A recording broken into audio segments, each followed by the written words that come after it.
ko ito, hindi dahil sa galit, kundi dahil sa pagmamahal.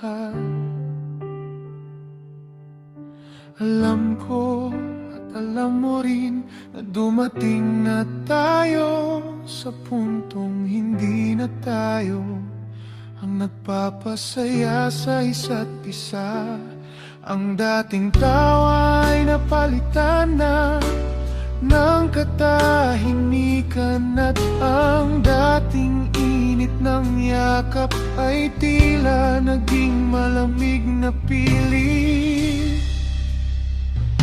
Mahal kita, kaya naman mas pinipili kong palayain ka na. Napagtanto ko na ang tunay na pag-ibig ay hindi lamang tungkol sa paghawak ng mahigpit, kundi sa lakas ng loob na bumitaw. Kapag alam mong doon ka masasaya at magiging buo.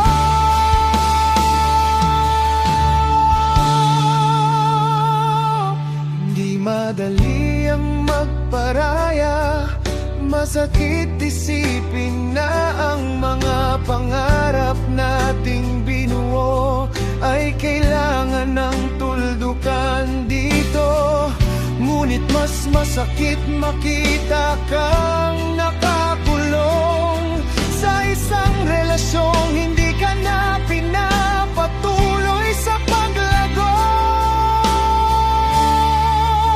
Ayokong maging hadlang sa mga bagay na magbibigay sa iyo ng tunay na ngiti at kakayapan.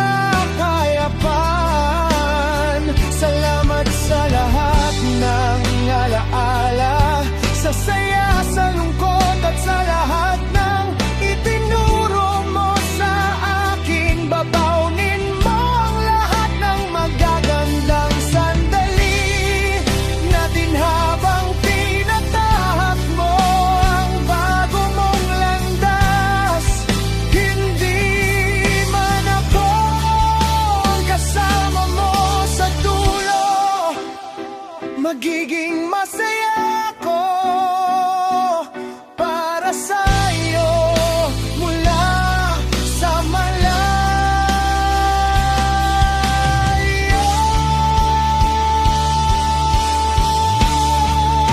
Malaya ka na, at sa pagpaparayang ito, binibigyan ko rin ang sarili ko ng pagkakataong humilom at maging